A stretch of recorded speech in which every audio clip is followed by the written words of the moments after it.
Hello and welcome to the Slingshot Channel. Today I want to show you a pirate's pistol slingshot. Well, I call this the Jack Sparrow slingshot pistol. It really works very easy. As you see, the trigger just pushes up this rod and loading it is very easy. Take the munition, 20mm steel ball, and it holds because there is a magnet put into this notch here. And you can simply put the pouch leather over it, and then you can cock it by sliding the fork forward, and you shoot just like normal. It pushes it up and then the shot falls. Just like this. Okay? And then you can shoot away. Lots of power. There is a how-to video. So if you keep watching this video, then you will see how to make it, and you can also find the blueprints, as always, as downloadable PDF files. Let me introduce you to my old buddy, Captain Jelly. He's made from ballistic gelatin, and of course I attached a few pirate accessories to it. And well, I have to say, he looks a little bit like Jamie Heineman, doesn't he? I attached a board, wooden board, so that there is some security that the board is not going to go through. And we're going to test what happens when you shoot with the pirate slingshot pistol against Captain Jelly's beautiful face.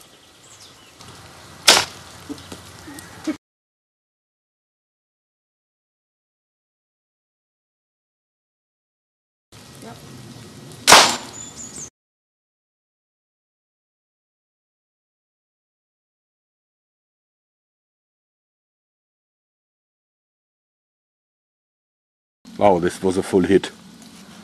See? It went all the way through. And this was an interesting shot too. See that it shot this into the hole here, penetrated, and then it just jumped back because it couldn't penetrate the textile. Really interesting. Well, I think it's safe to say that old Jelly here would by now be dead. So, what do we learn from this? Never shoot against someone that you don't want to kill. So I think it's pretty impressive. Nice little pistol. It's very easy to make. Just make sure that the angles are right so it doesn't slip off while cocking. It has to be angled a little bit backwards. Well, it's also very precise.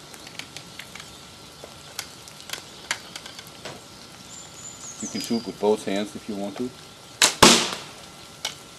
It's a very good slingshot pistol, and I like the look. Well, as you know, the Mythbusters, a show that I really like, they work with ballistic gelatin all the time, but I always wanted to know how the stuff tastes. So let's taste it. Feels a little bit like a cannibal. A nice chunk.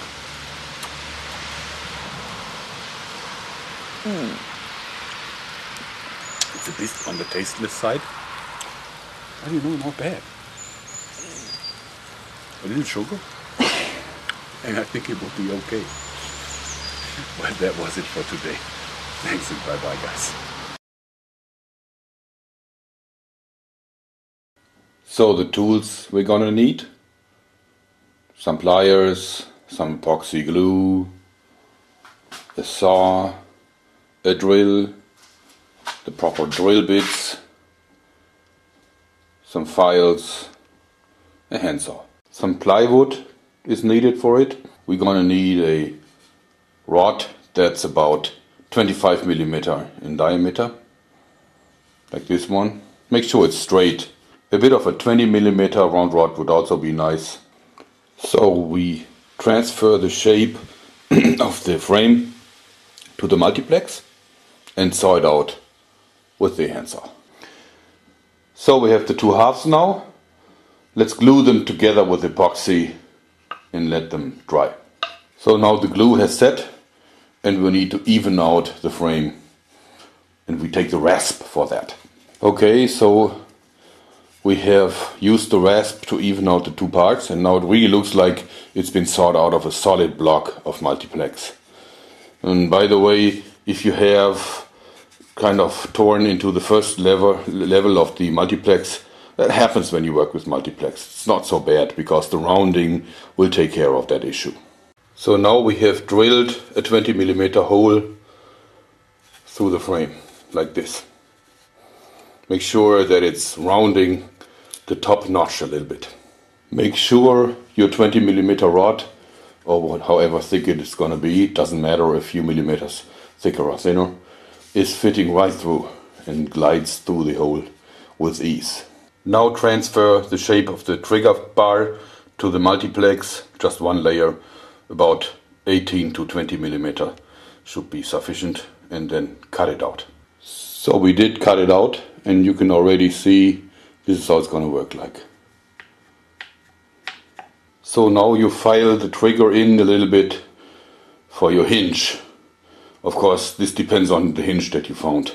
Any hinge will work, just make sure it's nice and flush. Now mount the hinge on the trigger side and make sure that it closes nicely, like this. Now drill 2 holes into the trigger so that you can mount the hinge to the frame later on. Next, drill in a hole for the barrel, just about in the lower part, so that it's nice in line. The barrel must sit straight in the frame. And you can give it some extra play, you can fix that later on. Next, glue in the barrel, and you can also fix the barrel for safety with 2 rods that you drill through and put in and glue in. You can also use screws, as long as the barrel sits nice and firmly. Now we have attached the trigger with the hinge, and also of course you have to file in the groove for the rotation so that the hinge fits in freely. And you can see that this will later on push the rod out. If you want, you can put in, glue in, or just press in a neodyme magnet, which means that later on it will be easier to load steel ammo. Doesn't work for lead though. Next, we cut off a piece of the 20mm rod and we attach a very little disc, very small thin disc from the thicker material. And just a single screw, there won't be any pressure on it. It's sufficient. Next, we saw out the upper notch. This means you remove the extra wood. You can see how nicely the barrel is glued in. And here you can see the push-up rod that's now in place. And you see that it has to come up high enough to push the pouch and the ball later on over the notch. And then we take out enough material from the trigger part so that the rod can be pushed up all the way. So we did some rounding and put everything together, and now it is functional. So now comes the time where we have to decide on the barrel length, and of course you could do this any way you want to. The longer, the more power, but also the more clumsy. I settled for about just under 50 centimeters of effective draw length, because that's good enough for power, but still pretty concealable. Next, cut out the fork and drill a 25 or 26mm hole through it, but drill it in a slight angle so it can move up and down the rod with a slight canting. Now we attach a short band set to it. The band should have 20% of the length of the entire draw. Then you get maximum power, 5:1.